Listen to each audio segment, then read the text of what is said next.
आज के समय में पैसा ही सब कुछ है। इस बात में तो कोई दो राय नहीं है कि हम सब पैसा बनाना चाह रहे हैं, मगर ये समरी जो है ना, बड़ी जादू की समरी लगी मुझे तो। जैसा कि समरी का टाइटल है the psychology of money, timeless lessons on wealth, grid and happiness, जिसे लिखा है मॉर्गन हॉसल ने। जैसा कि समरी का टाइटल है, ये एक्चुअली में टाइमलेस लेसन्स ही हमें देती है और केवल मनी की ही साइकोलॉजी नहीं बताती, बल्कि और भी कई साइकोलॉजिकल लेसन्स भी हमें देती है। At the end of the summary ऐसा लगता है जैसे बहुत कुछ हासिल हो गया हो। तो चलिए स्टार्ट करते हैं आज की न्यू ऑडियो बुक समरी, जिसका नाम है the psychology of money by Morgan Housel. तो मॉर्गन हॉसल एक इन्वेस्टर और ऑथर हैं। मॉर्गन एक investment fund the collaborating fund के पार्टनर भी हैं, जिसे 14 लोगों ने मिलकर शुरू किया था। उन्होंने वॉल स्ट्रीट जर्नल के लिए कई आर्टिकल लिखे थे और वो 3 किताबों के ऑथर भी हैं। तो आइए उनके एक्सपीरियंसेस और उनकी लिखी इस बुक को शुरू करते हैं, जिसका नाम है the psychology of money by Morgan Housel. अगर आपको चॉइस दी जाए तो आप इनमें से क्या चूज करना चाहोगे? एक खूबसूरत बंगला, या 3 बिलियन, या फ्रीडम, या अच्छी रिप्यूटेशन? क्या आपको लगता है कि आपने लाइफ में काफ़ी पैसा कमा लिया है? क्या आप जानना चाहेंगे कि 84.5 बिलियन कैसे कमाया जाए? अगर ये सारे सवाल आपके दिमाग में घूमते हैं ना, तो ये किताब पढ़िए, इसमें आपके हर सवाल का जवाब मिलेगा। तो चलिए स्टार्ट करते हैं। पहला जो चैप्टर है वो है the greatest show on earth. Author Morgan Housel जब कॉलेज में थे तो पैसे कमाने के लिए वॉलेट की जॉब किया करते थे। जहां वे जॉब करते थे वो लॉस एंजलिस का एक आलीशान और महंगा होटल था। एक बार वहां एक गेस्ट आया जो अक्सर उस होटल में आया करता था। वो लड़का एक टेक्नोलॉजी एग्जीक्यूटिव था और काफ़ी तेज दिमाग वाला। सिर्फ 20 साल की उम्र में ही उसने वाईफाई राउटर के लिए एक की कंपोनेंट डिज़ाइन करके उसे पेटेंट करवा लिया था। उस यंग मिलियनर ने कई सारी टेक कंपनी स्टार्ट की और बाद में उन्हें बेच दिया। वो काफ़ी सक्सेसफुल था, लेकिन पैसे के मामले में वो थोड़ा अनलकी था। वो लड़का जहाँ भी जाता अपने साथ नोटों की गड्डी रखता था और जो भी उसके साथ बात करता उसे वो ये पैसे दिखाता था। वो शराब पीकर बड़ी बड़ी डींगे मारता था। एक दिन उस आदमी ने गाड़ी पार्क करने वाले गार्ड को बुलाया और उसे नोट देकर पास वाली दुकान में जाने का ऑर्डर दिया। गार्ड को नोट के बदले दुकान वाले ने $1000 सोने के सिक्के। तो उस यंग टेक्नीशियन ने उस गोल्ड कॉइन्स का क्या किया होगा? उसने वो कॉइन समुद्र में फेंक दिए। उसने अपने दोस्तों को भी बुला लिया और सबने मिलकर वो कॉइन समुद्र में ऐसे फेंक दिए जैसे कोई तालाब में पत्थर फेंकता है। उसके कुछ दिनों बाद एक दिन वो यंग मिलीनियर गलती से होटल के लैंप से टकरा गया। मैनेजर ने उसे कहा कि लैंप की कीमत $500 है, तो उस आदमी ने तमाशा खड़ा कर दिया। उसने अपने जेब से पैसे निकालकर मैनेजर के मुंह पर दे मारे और बोला, ये रहे $5000, अब दोबारा मुझे अपनी शक्ल मत दिखाना। शायद आप सोच रहे होंगे कि ये कहानी सच है क्या? शायद आप सोच रहे होंगे कि उस यंग मिलीनियर का क्या हुआ होगा। जी हाँ, ये स्टोरी एकदम सच है। इस किताब में आप कुछ ऐसी ही और कुछ कहानियों को पढ़ेंगे, लेकिन इस कहानी के लास्ट में यंग मिलीनियर का दिवाला निकल जाता है। उसने कुछ ही सालों में जो कुछ कमाया था सब उड़ा दिया। उसके सारे पैसे खत्म हो गए। उसे छोड़कर उसके यार दोस्त चले गए। देखा आपने, पैसे से आप सब कुछ खरीद सकते हो पर अच्छा व्यवहार नहीं खरीद सकते। चलिए एक और कहानी सुनते हैं। रोनाल्ड रीड एक जेनेटिक यानी दरबान था। वो एक छोटे से गांव में पैदा हुआ और पला बड़ा था। वो अपने परिवार का पहला ऐसा इंसान था जिसने हाई स्कूल तक पढ़ाई की थी, और उससे भी मजेदार बात ये थी कि वो रोज लोगों से लिफ्ट लेकर स्कूल पहुंचता था। रोनाल्ड एक साधारण जिंदगी जी रहा था। 25 साल उसने एक गैस स्टेशन में गाड़ियां रिपेयर करने का काम किया। उसने जेसी पन्ने में 20 सालों तक फ्लोर की सफाई का काम किया। 38 साल की उम्र में रोनाल्ड ने एक 2 बेडरूम का घर खरीदा। उसने वो घर $12,000 में खरीदा और अपनी पूरी लाइफ उस घर में गुजारी। रोनाल्ड की शादी भी हुई पर कोई बच्चा नहीं हुआ। अब वो 50 का हुआ तो उसकी वाइफ चल बसी। उसके पड़ोसी का कहना था कि रोनाल्ड की पसंदीदा हॉबी लकड़ियाँ काटना था। जिस दिन रोनाल्ड ने न्यूज़ हेडलाइन बनाई वो दिन था उसकी मौत का। ये 2014 की बात थी। वो 92 साल का था। रोनाल्ड रीड के पास $8 मिलियन थे। उसने $2 मिलियन अपने 2 सौतेले बच्चों के लिए छोड़ दिए थे और 6 मिलियन एक लोकल हॉस्पिटल और लाइब्रेरी को दान कर दिए थे। अगर आप विकिपीडिया में रोनाल्ड रीड के बारे में सर्च करेंगे तो उसमें आपको पता चलेगा कि वो एक चौकीदार, गैस स्टेशन अटेंडेंट, इन्वेस्टर, समाज सेवक और मिलियनर था। लेकिन ये कैसे हुआ? उसमें कोई ट्रिक नहीं है। रोनाल्ड ने कोई लॉटरी नहीं जीती थी और ना ही उसे कोई खानदानी पैसा मिला था। रोनाल्ड इतने सालों में पैसा बचाकर ब्लू स्टॉक चिप्स में इन्वेस्ट कर रहा था। बस इतनी सी बात थी, वो एक एक पैसा सेव करता था, यहाँ तक कि उसने कभी इंटरेस्ट भी नहीं निकाला था। उसने अपनी सेविंग्स को सालों तक कंपाउंड किया था और उसकी मौत तक उसके पास 8 मिलियन रकम जमा हो चुकी थी। कंपाउंड कौन से जानते हैं? फिलहाल इसके बारे में बाद में बात करेंगे, लेकिन उससे पहले आपको एक और स्टोरी सुननी चाहिए। अब जरा एक नज़र डालते हैं उस आदमी पर जो रोनाल्ड रीच से बिल्कुल हटकर था। रिचर्ड फ्यूस्टन मेरिल लिंच में एक एग्जीक्यूटिव था। उसने हार्वर्ड से एमबीए किया था और वो 40 की उम्र में रिटायर हो गया था। एक बिजनेस मैगजीन की 14 under 14 most successful people list में उसका नाम भी शामिल था। कनेक्टिकट में रिचर्ड का 18,000 स्क्वायर फीट का बंगला था, जिसमें 2 स्विमिंग पूल, 2 लिफ्ट, 7 गैरेज और 11 बाथरूम थे। इस बंगले की मेंटेनेंस का खर्चा ही $90,000 महीना था और इसकी मेंटेनेंस में रिचर्ड ने काफ़ी बड़ा उधार लिया था। लेकिन फिर उसकी किस्मत में करवट बदली। 2008 में फाइनेंशियली क्राइसिस आया और रातों रात रिचर्ड फुटपाथ पर आ गया। उसी साल उसने बैंकरप्सी के लिए फाइल किया। इन दोनों यंग मिलियनर्स रोनाल्ड रीड और रिचर्ड की कहानी से हमें क्या सीखा? फाइनेंशियली सक्सेस कोई साइंस नहीं है, बल्कि फाइनेंस ही एक ऐसी फील्ड है जहां रोनाल्ड रीड जैसे लोग भी सक्सेस हो सकते हैं। एक हम्बल एजुकेशन और एक्सपीरियंस वाला इंसान सर्जन, आर्किटेक्ट या इंजीनियर नहीं बन सकता, लेकिन फाइनेंस में रोनाल्ड रीड जैसे मामूली आदमी भी काफ़ी बढ़िया अचीवमेंट कर सकते हैं। फाइनेंशियली सक्सेस एक सॉफ्ट स्किल है जिसे कोई भी सीख सकता है। ये एक यूनिक फील्ड है जहां आपकी नॉलेज से ज़्यादा आप कैसे बिहेव करेंगे ये ज़्यादा मायने रखता है। फाइनेंस की फील्ड पैसे की साइकोलॉजी समझने का तरीका है। आप चाहे जहां से भी हो, जैसे भी हो, पैसा आपका दिमाग बड़ा बना देता है।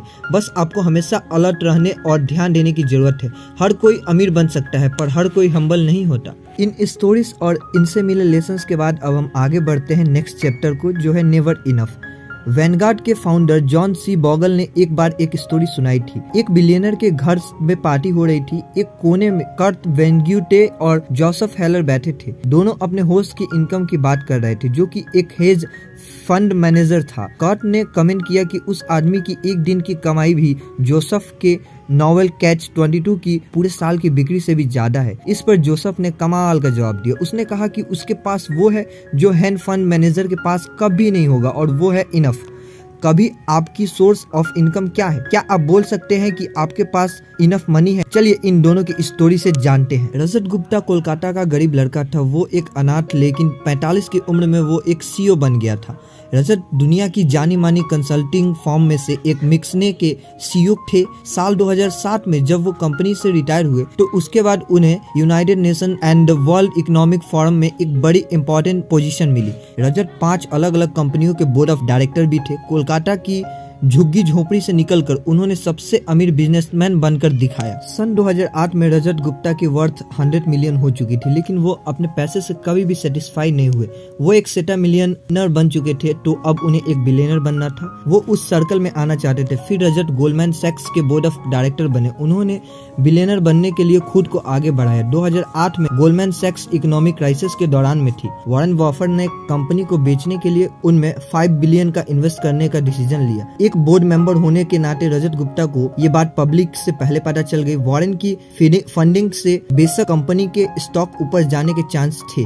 बोर्ड मीटिंग कॉल के 16 सेकंड बाद रजत ने एक हेज फंड मैनेजर राजा रत्नम को कॉल किया। ये कॉल कभी रिकॉर्ड नहीं हुई थी, पर राज के तुरंत ही गोल्डमैन के 1,75,000 शेयर खरीद लिए। कई घंटों बाद वॉरेन की डील की खबर पब्लिक तक पहुंची। गोल्डमैन के स्टॉक एकदम से ऊपर चढ़ गए। राज ने कुछ ही घंटों में 1 मिलियन कमा लिए और प्रोसिक्यूटर ने बताया कि रजत ने टोटल 70 मिलियन का प्रॉफिट कमाया। इसे इनसाइडर ट्रेडिंग का एक क्लासिक केस माना जाता है। रजत गुप्ता ने अपनी सारी दौलत के साथ हाथ धोया और उन्हें जेल भी जाना पड़ा, और साथ ही उन्होंने अपनी रिपुटेशन भी गंवाई। रजत के पास पहले से 100 मिलियन थे, तो उन्हें 1 बिलियन और क्यों चाहिए थे? उनके पास पहले से ही धन, दौलत, फेम, पावर और फ्रीडम थी, लेकिन लालच में आकर उन्होंने सब कुछ गंवा दिया, क्योंकि रजत गुप्ता के पास इनकम का सेंस नहीं था। हम इस स्टोरी से 3 चीजें सीख सकते हैं। लेसन 1, सबसे मुश्किल फाइनेंशियल स्किल है और ज्यादा दौलत जमा करने से खुद को रोकना।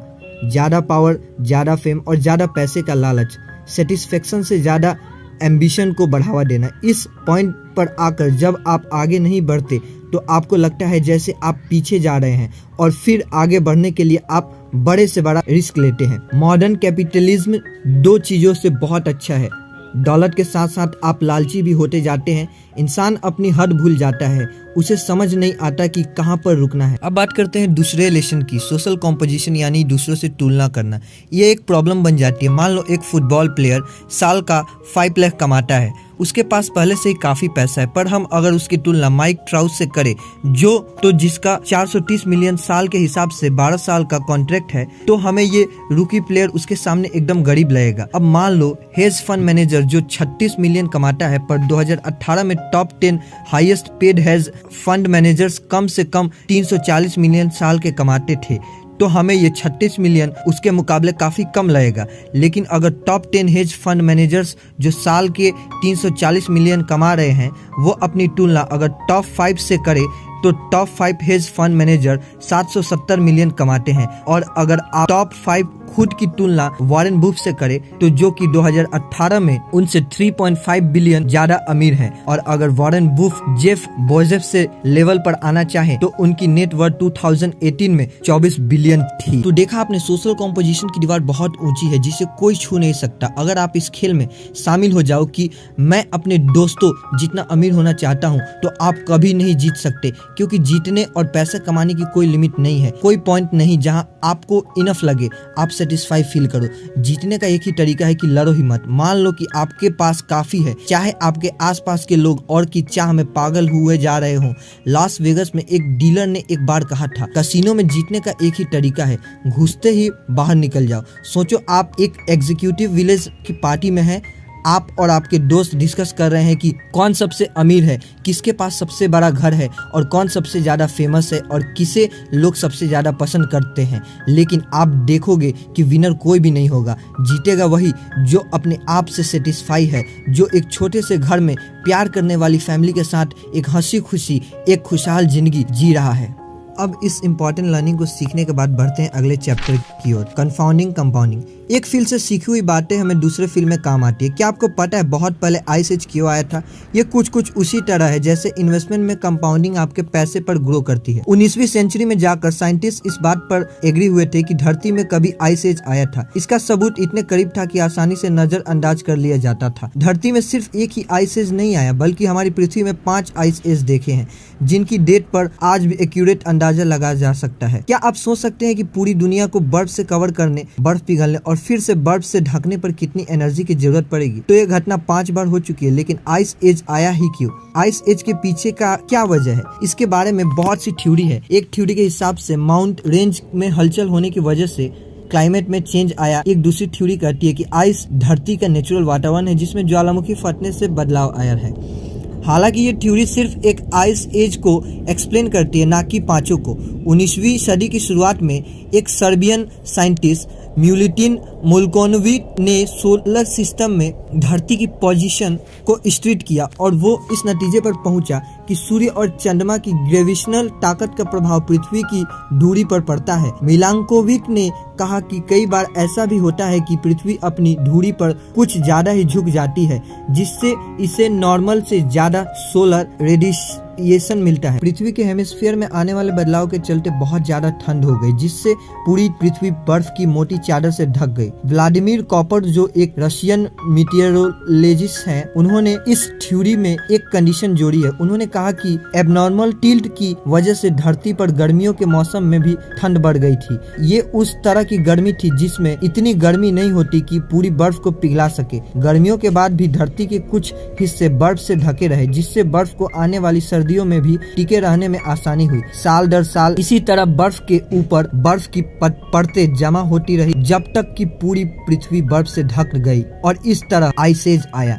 तो देखा आपने, कंपाउंडिंग का कॉन्सेप्ट भी कुछ ऐसा ही है। मान लो आपने अपनी एनुअल सैलरी का 10% इंडेक्स फंड में जमा करना शुरू किया और आपकी एनुअल इंटरेस्ट रेट है 10%, तो अगले साल आपके पास आपकी सैलरी का 10% इंटरेस्ट रेट के साथ होगा। फिर आप 2022 तक अपनी सैलरी का 10% जमा करते गए, हर साल आप 10% जोड़ रहे हो और हर साल आपका 10% इंटरेस्ट रेट भी ग्रो कर रहा है। अगर आप इस पैसे को अगले 10 साल तक नहीं निकाल लेते तो आप मिलियनर बन जाओगे। आइस एज भी धीरे धीरे बर्फ के जमा होने से आया। कंपाउंडिंग ऑफ इंटरेस्ट का मतलब ही यही है, धीरे धीरे पैसे जमा होने। क्या आपको पता है कि वॉरेन बफेट सिर्फ 10 साल की उम्र से ही इन्वेस्ट करते आ रहे थे? उन्होंने कभी भी अपने इंटरेस्ट का पैसा नहीं निकाला, उन्होंने कई सालों तक ये पैसा जमा होने दिया और जब वो 89 के हुए तो उनके पास 84.5 बिलियन था।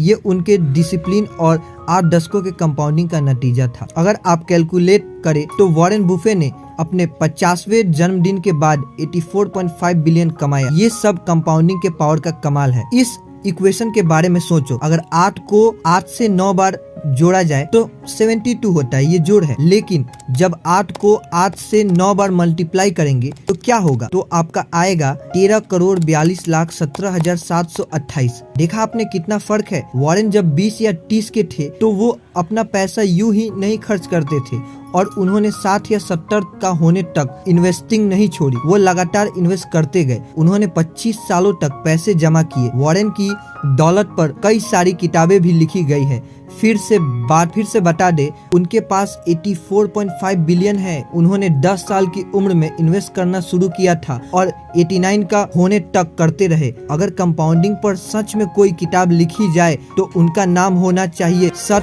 Of and wait. तो चलिए एक और इम्पोर्टेंट चैप्टर समझ लेते हैं, अमीर होने और अमीर रहने के बीच का फर्क, getting wealthy versus staying wealthy. अमीर बनने के कई तरीके हो सकते हैं लेकिन अमीर बने रहने का सिर्फ एक ही तरीका है। चलिए तो ये बात हम इन 2 इन्वेस्टर्स की कहानी से सीखते हैं। जेसी लिवरमोर अपने टाइम का बेस्ट स्टॉक ट्रेडर्स में से एक था। वो 1877 में पैदा हुआ था, जब दुनिया को पता भी नहीं था कि ट्रेडर्स कोई भी बन सकता है।